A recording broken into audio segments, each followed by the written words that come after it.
Selamat pagi. Hari ini 28 Mei pukul 5.49 pagi atau AM. Eh, ini kelanjutan dari cerita saya mengenai kisah saya di Singapura, tetapi kali ini saya akan bercerita mengenai apa yang eh, terjadi atau bagaimana saya diperlakukan setelah saya balik ke Indonesia. Sebab saya tidak mau balik ke Singapura sebab waktu itu kuliah saya tidak selesai.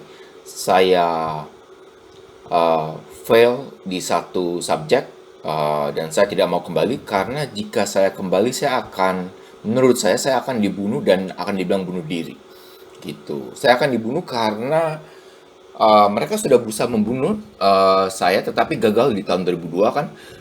Eh, Kalau saya kembali, saya kemungkinan besar pasti akan dibunuh karena ini adalah ancaman keamanan nasional bagi mereka sebab penguasa mereka ternyata zalim gitu ya, dan saya mengetahui itu jadi saya merupakan ancaman karena pengetahuan saya. Anyway, cerita saya ini tentang apa yang terjadi di saya ke saya di Indonesia. Jadi saya balik ke Indonesia tahun 2002 akhir lah. Lalu eh, kira-kira sejak 2004 atau 2005 itu pas awalnya itu ada sekelompok orang sekitar 4 sampai 5 laki-laki agak muda ya datang ke rumah saya dan atas seizin ibu saya karena itu alasannya orang-orangnya teman ibu, namanya Ibu Siska. Mereka foto-foto rumah kami, fotonya yang hanya interior saja di lantai bawah dan khususnya di lantai atas di mana kamar saya berada. Fotonya banyak di lantai atas, jauh lebih banyak daripada di lantai bawah. Saya bingung buat apa kan, tapi saya tidak kepikiran buat apa. Eh, Lalu oke lah mereka foto-foto, terus mereka pulang pergi gitu ya. Tidak disebutkan untuk apa. Lalu tidak lama setelah itulah eh, saya mulai mengalami ketika saya tidur ya, walaupun saya pakai AC, saya ketika malam-malam itu bangun itu ada mencium bau seperti bekas asap ya. Ini tahun 2005 lah, 2005 percis lah gitu ya. Eh, saya agak heran kok kenapa bau asap, tapi saya diamkan ya. Saya tidak sadar tentang bau asap ini, tidak saya gubris ya. Lalu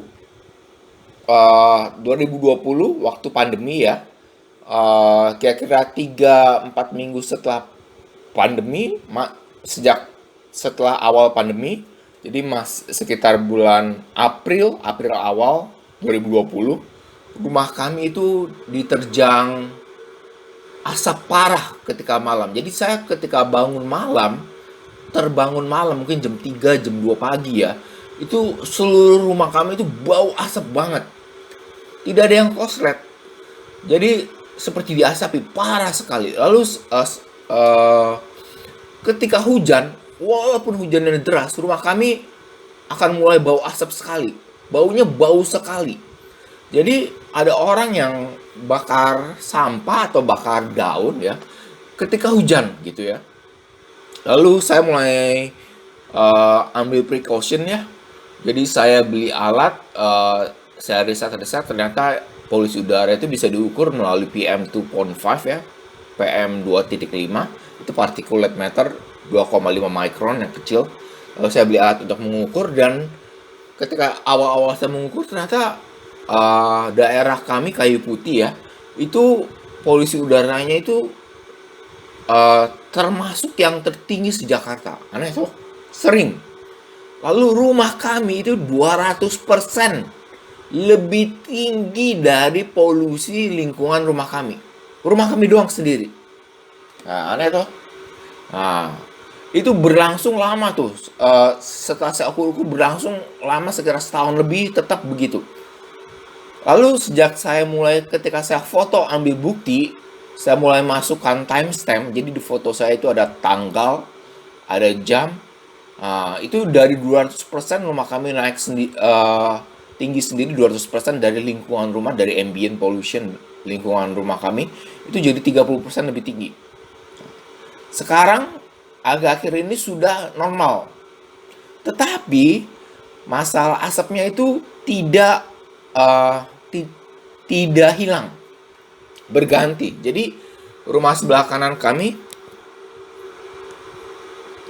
rumah sebelah kanan kami itu simpan barrel bensin ya, tapi simpannya tidak rapat, jadi rumah kami kena bau bensin dari rumah sebelah kanan. Itu cukup lama sampai saya komplain, baru baunya hilang. Dan ini sudah terjadi 2 kali sejak 2020 sampai 2023, itu sudah 2 kali, dan setiap kali terjadi itu berbulan-bulan. Sampai saya komplain, baru hilang atau berkurang. Lalu rumah sebelah kiri juga begitu.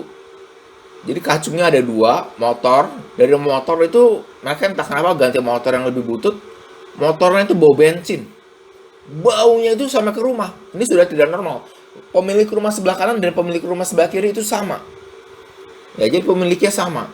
Gitu ya. Terus lalu kacung di rumah sebelah kiri kami itu suka ngerokok ya. Tapi anehnya bau rokok mereka masuk kamar saya. Jadi ketika udara agak bersih, saya ventilasi kamar ya, saya buka jendela. Lalu dalam 5 jam bisa 7 kali bau rokok menyengat masuk ke kamar saya. Yang paling terdampak itu cuma kamar saya doang. Jadi terlalu sering, jadi sangat-sangat aneh. Saya komplain ke kacungnya salah satunya itu selalu berusaha cari gara-gara. Bahkan bilang ke saya bahwa saya memukul dia, padahal saya tidak memukul ya. Walaupun saya dempetkan jidat saya ke dia karena saya kesal, karena dia selalu cari gara-gara ketika saya komplain, ketika saya masuk ke rumahnya untuk komplain. Pemiliknya tidak ada, pemiliknya tinggal di Australia. Lalu kacung itu satu juga bilang dia akan masukkan saya ke rumah sakit jiwa. Nah, ini sudah respon yang tidak normal ya untuk seorang kacung ya. Karena saya tidak punya masalah pribadi, karena saya tidak kenal dengan kacung itu sebenarnya. Gitu. Jadi ini responnya sudah tidak normal. Gitu ya. Lalu selain itu juga dulu sempat ada bau bensin dari belakang, lantai atas belakang kiri. Nah, itu tidak tahu sumbernya dari mana. Itu sering, sehari bisa berkali-kali dan menyengat baunya. Jadi sehari berkali-kali dan tiap hari. Lalu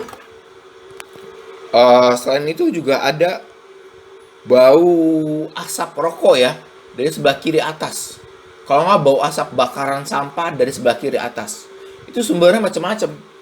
Eh, ada sumbernya dari rumah hook di belakang kiri ya. Rokok dari kacungnya juga masuk ke rumah, tapi masuknya deras ya, aneh gitu ya. Dan sering ada juga orang bakar-bakar sampah-sampah daun dari jalan belakang dari kira-kira 4 sampai 5 titik berbeda. Nah, dari depan juga ada asap yang bakaran yang masuk ke kamar saya dari 4 titik berbeda. Itu tiap kali saya cari sumbernya ya. Lebih sering tidak ketemu daripada ketemu. Ketika saya ketemu, sebagian ada yang marah-marah kalau saya tegur tidak terima. Sebagian ada yang sopan dan menerima. Walaupun nanti diulangin lagi. Misalnya gitu ya. Salah satu alasannya itu karena tukang sampah kami itu datangnya 2 hari sekali. Dan tidak mau menerima sampah dedaunan atau sampah taman. Maunya dibayar kalau sampah daun atau sampah taman. Gitu. Jadi sebagian masyarakat di lingkungan rumah itu terpaksa uh, membakar dedaunan, terpaksa. Dulu nggak begini, sebelum saya punya masalah di Singapura, dulu itu tidak ada bakar-bakar, bersih lingkungan rumah kami. Dan yang ada bakar-bakar ini saya perhatikan hanya ada di lingkungan Kayu Putih Selatan, lingkungan daerah saya yang paling dekat. Di Kayu Putih Tengah itu hampir tidak ada.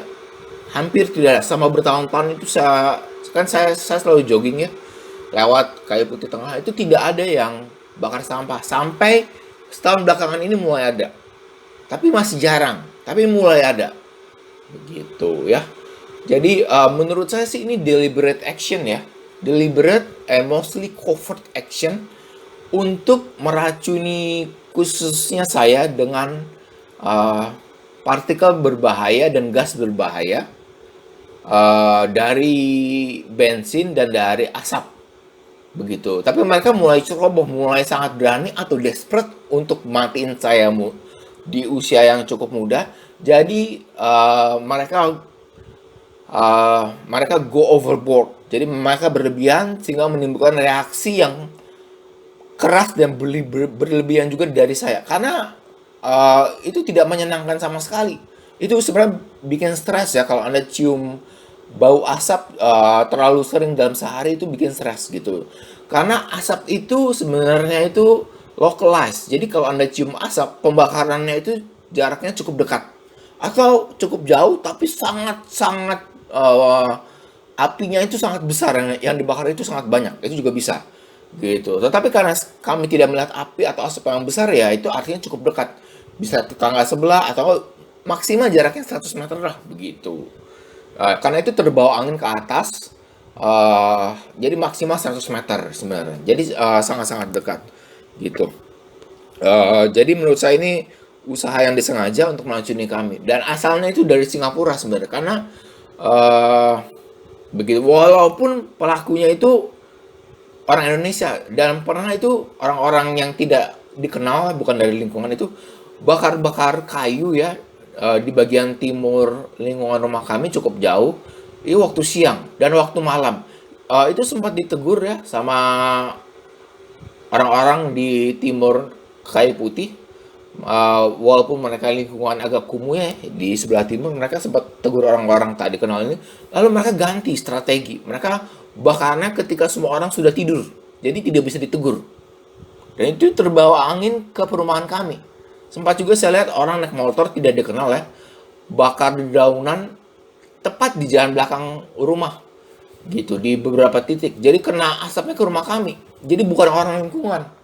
Nah, jadi ini sebenarnya ini sudah operasi intelijen ya secara sistematis dan terencana. Yang menurut saya otaknya itu sebenarnya Singapura, walaupun pelakunya itu orang Indonesia atau orang asli Indonesia mungkin yang dibayar ya.